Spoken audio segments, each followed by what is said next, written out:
Hello, my name is Rich Howard, owner of Architectural Builders Supply, and this video is to bring you a closer look at the Zero number 350A automatic door bottom. The Zero 350A is representative of the fact that this is an automatic door bottom, that it is a mortise style, and that it is in the clear aluminum finish. Not that it really matters so much because you would never see this in use. Okay, but it is in the clear anodized finish. You've got notably this end, just trying to make a visual picture, a mental picture of what that end looks like. Then you've got this end. You can see that it looks different, or it's missing some parts. Okay, and that's normal. So let's go over this automatic door bottom.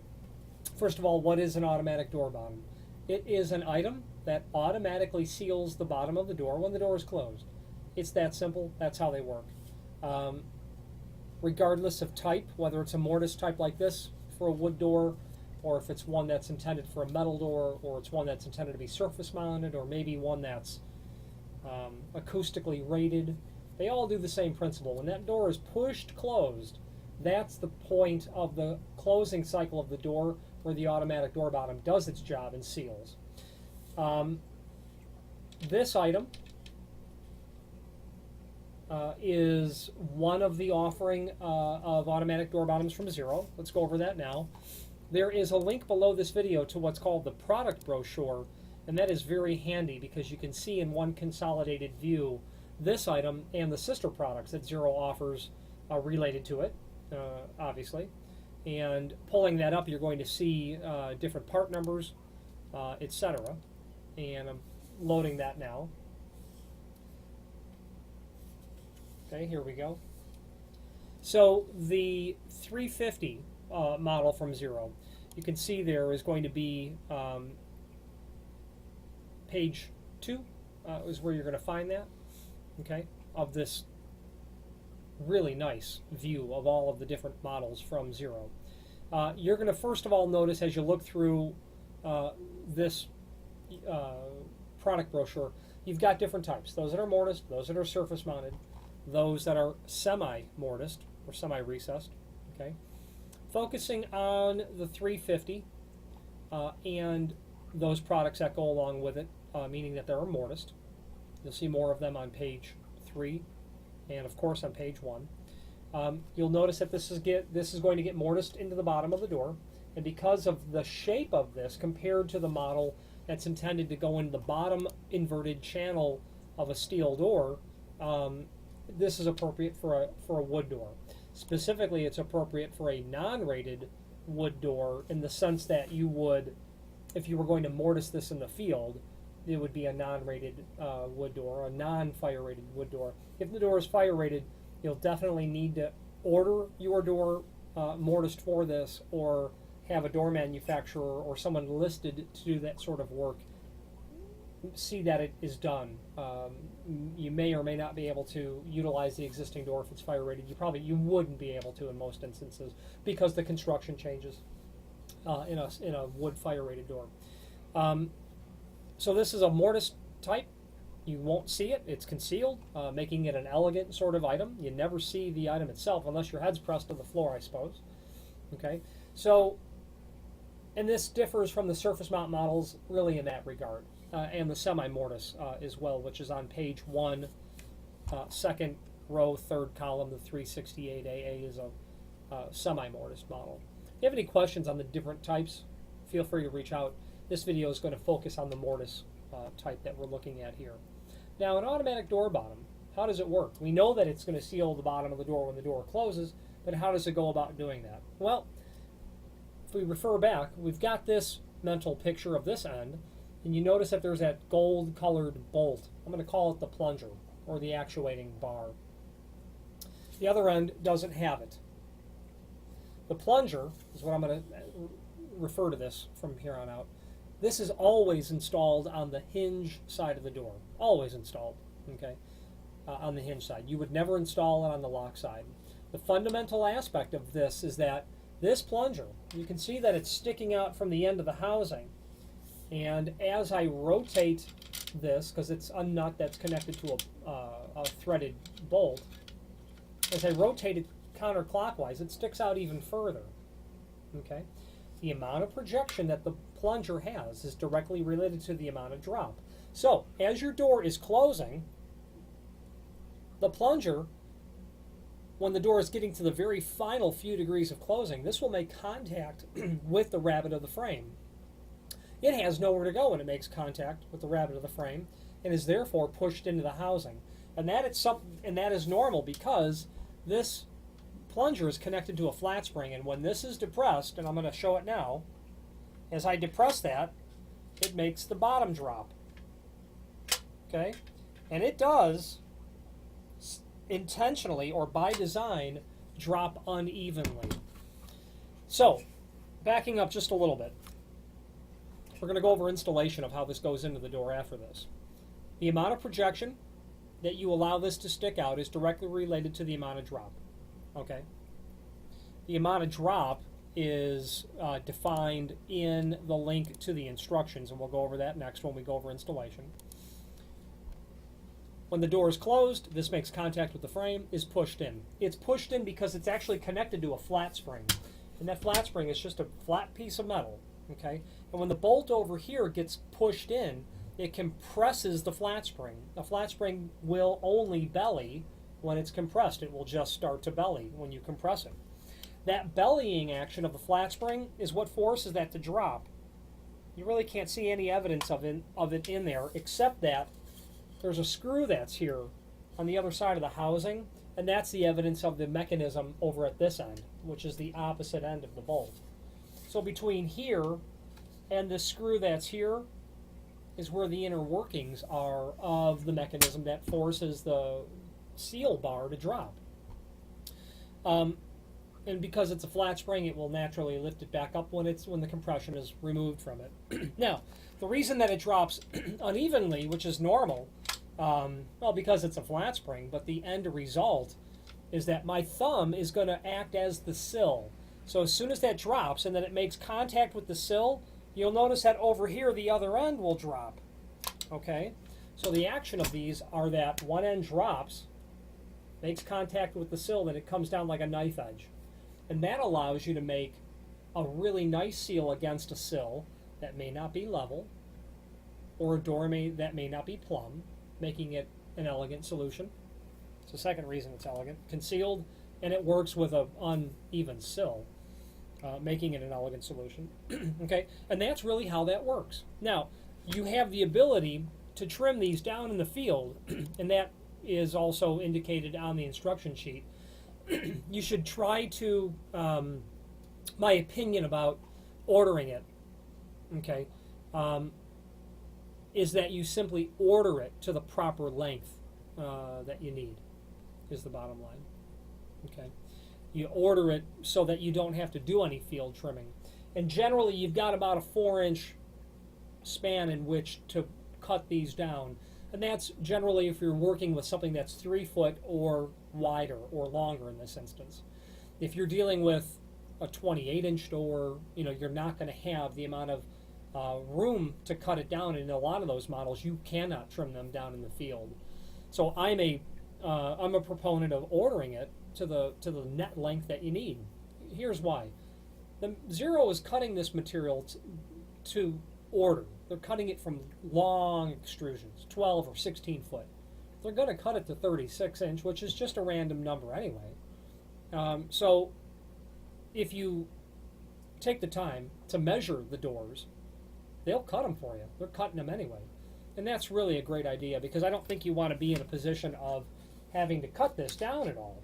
Okay, it's just extra work that you're encountering. Plus, you're not going to have necessarily that factory edge that you would otherwise have. And plus you run the risk of damaging it. So if you take the time to measure the openings or the quantity that you need, order the next longest piece, indicate in the comment field what length you want the material cut back to, and that's how they'll ship it. Now with a mortise type, your net length will be different than if something is surface mounted, because a surface mount model will be only mounted on the push side of the door, which means it has to occupy the space between the stops. You know, so a mortise, if it was me, you had a 3-foot, a 36-inch opening, a 3-foot metal frame, wood door. That door is probably going to be 35 and 13/16 or 35 and 3/4. It's probably going to be beveled. Okay, so be aware of what side of the door you're measuring it from. If you're measuring it from the pull side, which would be the big side of the door if it was beveled, you might want to make that, you know, a 1/16 or an 1/8 of an inch smaller, something in that regard. So keep that in mind, and you want to pretty much order it the size of the door. Okay, but keep in mind you might have a bevel that you're working with, so account for that. Now, the rest of the product brochure, like I said before, is handy because you can look at all of their options on a single page and make a decision based on what may be more appropriate for you. Okay. Now back to the 350 on that product brochure, you're going to see that it indicates neoprene. Well, the seal that's here is indeed synthetic rubber. It's neoprene, and that's the shape of it, and that will serve to make a very nice surface area on the sill when sealing. You've got that semicircle sort of design, so it's going to be real effective at helping trap the infiltration of, you know, weather, of sound effectively. Okay, still retains a very economical sort of cost, you know, total cost of the unit. Okay, because it's neoprene, it's going to be very durable, long lasting. And speaking of that, an automatic door bottom like this. Now I have known them to exist for decades. I've seen them in use for decades. They're very long-lasting sorts of pieces of hardware. In addition, not only the mechanism is, but the seal material, because all the seal material is doing, in this case the neoprene, is just dropping. Okay, it's just setting down on the sill and sealing. It's not being dragged across the face of concrete, of a polished floor, of an irregular tile floor, okay, where it's going to damage the floor, therefore damage the unit. So the operation of it is just push down. That's all, and then it lifts up, making it an elegant solution. If there are any questions on the product brochure, feel free to reach out. I have found Zero to be a very comprehensive manufacturer when it comes to thinking things through to some minute detail. And as you look at the rest of the options on here, you see a lot of different seal configurations. You're going to see in the 350A model a reference to another piece of neoprene that we've not discussed. It's so far in the channel that we won't be able to see it on the camera. It's in there. It's just past my thumb, my finger point, the tip of my finger, I should say. There is a U-shaped piece with some fins on either side, and then a T, and then a hat section. Now that's in there, okay, for the purpose, based on my experience, of deadening the sound of the operation. So I've had people that have said, if there's been 10,000 people that have said, boy, that automatic door bottom is the best thing I ever put on, there's one person that will find what's less than awesome about it. And that is, and I only mention it because I've heard it, when that closes, you hear a clanking sound. Now, the clanking sound on this model is significantly less than on other models that do not feature that deadening U-shaped fins with the hat section, rubber neoprene slid into there. So it's true, you can hear the operation of the automatic door bottom as the door is opening. You can hear it lift back up. You can also hear the sound of the knob turning, I suppose the latch bolt hitting the frame and the door closer pulling the door closed. But I do mention it because it's been said to me in the past. That specific piece of rubber that you see there in the product brochure works to significantly deaden that, and you'll notice a pattern on their models where most of them feature that sort of design, and it's a testament to what I say. They've thought about it to the minute detail. They really have. Now, moving on to there's a link below the product brochure to handing chart. That's nothing other than tell us the hand of the door. It doesn't always matter, and most times it does not matter, but there are times and there are models that the factory wants to know, needs to know the hand of the door. The link to handing chart defines what left hand, left hand reverse, and right hand reverse are. That's the bottom line. Any questions on that, feel free to reach out to me. The last link is to the instructions. Okay, and let's go over that now. So if you fire up the link to the instructions, you'll see that the 350A is in the third row, first column, and it's showing there the dimensions of the unit itself. Okay, and there's also a link in the extended description, or an image below this video in the extended description that shows that as well. So you can see you've got 0.705 inch in the actual width of this material. So roughly 11/16, and then roughly 1.9/16 overall height, and 1/8 of an inch thickness of this material. So if I'm going to be mortising for this material, your depth, they've got basically 1.9/16. You're going to have a little flexibility there. You're probably going to want to go to 1.5/8, something marginally greater than that. At 0.705, that's going to be pretty tough to have a 2-flute bit that's 705 thousandths in diameter. You're probably going to be working with a 1/2 of an inch sort of 2-flute bit. If you had nothing but a 3/4 inch, and if it was me, I'd be looking to make sure, and I'd be measuring the distance of my screw holes here to make sure that I don't get so far that my screw holes are going to be hitting a void spot in my mortise.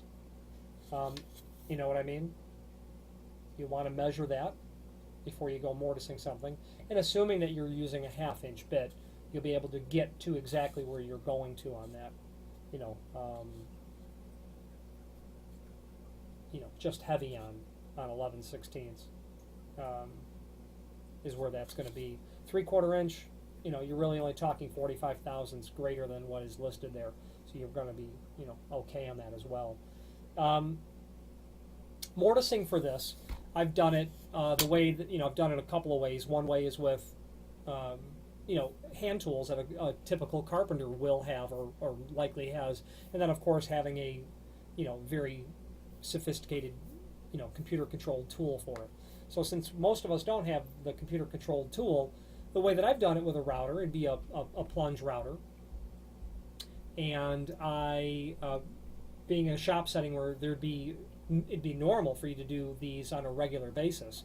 And if you expect that you will be as well, you'll probably just want to make yourself a fixture for doing it. But it strikes me as doing even one, you have to have a fixture for doing it. So a fixture for the mortising, plunge router, I'd use a higher horsepower sort of rating on a plunge router, because you're going to be dealing with a lot of depth, a lot of material removal. You'll need to make sure, and plus you have to have a plunge router because there'd be no way to accomplish that in 10 passes, much less one. So a plunge router, let's say you've got a 1/2 inch 2-flute carbide bit, a 2.5 inch length or longer, your base, and then what I've done is I've removed the base and I have gotten myself like some 3-inch angle, aluminum angle, and I would bolt that to the base, to the bottom of my base, so that when I turn the plunge router back down towards me, I'd have the face of the fence or the angle on the top of the door. Okay, and I would deburr that. I'd sand it down, the face of the aluminum, I'd put masking tape over it so that when I dragged it across the face of the door, I wasn't scratching the door. I would make sure that the center line of where I locate my fence on the router base is such that I'm going to get the center line of what I need, or give me the first pass and then kick my fence up. I might make slots with some wing nuts and move the fence up so that I can reposition my bit, by moving the fence, and make my additional pass. That's how I'd go about doing it. Then, of course, the plunge router just allows you to do the depth.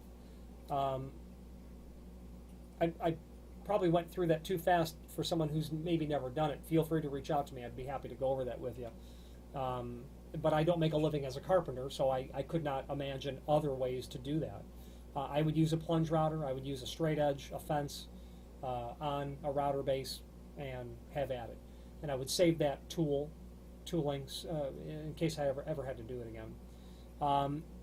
you know, I've got people who are door manufacturers. I know that they route those channels before they even build the door together, is how they'll end up doing that, and trimming it afterwards, trimming the excess of the door afterwards. Again, if it's fire rated, don't touch it. You'll have to possibly order a new door, or have someone who is approved and listed. I mean, they're a listed machiner of a fire rated door, but they'll also determine if your door is suitable for that condition to begin with. Now back to the instructions. It shows the different models. We're in the third row, the mortised models. How to install. All surface and semi-mortised units must be mounted on the push side of the door. Okay, we're going to skip that. We know that we're mortised. The brass adjusting nut must be on the hinge side. We discussed that. And should not be adjusted until the unit is mounted. So you've got the door on sawhorses, you've mortised it, you've taken your bottom and you've fit it in, and you've attached it with the included screws. You're going to take the adjusting nut and you're going to turn it clockwise all the way in. You want it sticking out almost nothing. The amount it can stick out where your fingers can no longer turn it in is going to be okay in my experience, but it's got a slot there for a specific reason, obviously, for you to use a screwdriver. Trimming it, again, keep in mind, depending on the length, you may or may not be able to trim it. On a 3-foot model, you're going to realistically have enough trim. You wouldn't order a 3-foot model for a 30-inch door. You're going to want to get far closer to the net size of what you'll be doing. Now, speaking of trimming, final lower right-hand corner, trimming, final adjustment. After unit has been mounted, turn adjusting nut in or out until closing door pushes neoprene seal down to make contact with floor or sill. Okay, so that's the final adjustment. We're going to go over that in a moment. What ends up happening is with cutting these down, generally what's done is that you've got a bit of extension on the seal bar, okay, for this. Although this model from Zero does not require that. You're going to want to be very careful when you're cutting this in the field to not damage anything. There are parts that are, somewhat loose in there, so you want to be very careful. You'll want to cut it by hand as well, down in that area opposite of the brass adjusting nut or plunger. Leave a 1/16 clearance on each end. Sure, that makes sense. You can leave a small amount of margin. Optimal clearance between door bottom unit and floor or the sill is 3/8 of an inch. You're going to be able to accomplish a 3/4 inch drop for sure on your door bottom, but 3/8 is pretty optimal based on what job the spring is doing, etc. Now, doors mortised, unit is attached, turn your adjusting screw in, get it flush, hang your door. Then at that point you can start to test it. Counterclockwise turn that brass adjusting screw because, again, the amount of projection, and that will back it out of the housing. The amount of projection is related to the amount of drop. So you're going to bring it out 1/8 of an inch, test your door operation. You'll get down and you'll see how it's sealing, how far it's dropping. You want the sealing bar, this inner assembly here, to only make contact. You don't want undue stress on this flat spring, pushing it down, meaning that when you go to open the door, you actually start to move it forward before the sealing bar begins to be retracted into the housing. That's going to damage the unit beyond repair. So you want to be very conservative. You want it just to seal is all you really want. So keep that in mind as you're doing it. Now, this model, being a mortise type, is going to feature end caps. And there are 2 end caps that are included. One's got the hole and one does not. You know which end the hole is for. Now, the end without the hole is for the lock side of the door, and that's intended there just to dress off, okay, your installation, so that you can't see any of the inner housing of that. That's just going to dress you off there. The neoprene is long. That's typical and standard. You'll trim that with a utility blade when you're all said and done. You're going to have screws to attach your plates as well. There'll be tiny little screws in there. There's going to be a little plastic pop rivet item here, a little clear, little white piece of plastic. That is intended to be popped into the adjusting nut or plunger after you've got it. Okay, so that every time it makes contact with a wood frame, you don't create a divot in the wood frame over time. But if it was me, I might look for a 1x1 piece of aluminum, maybe put a little piece of self-adhesive tape on it and attach that to the frame so that over time my brass adjusting nut, every time it makes contact with the frame, is not wearing out a divot in the frame there at all. That covers all the parts that you'll end up getting with this as well. End caps are important to have for that, so that so that the mechanism isn't seen, isn't disturbed, etc. It is a fire-rated unit, so you can use it on a door that's been mortised and prepped for it appropriately.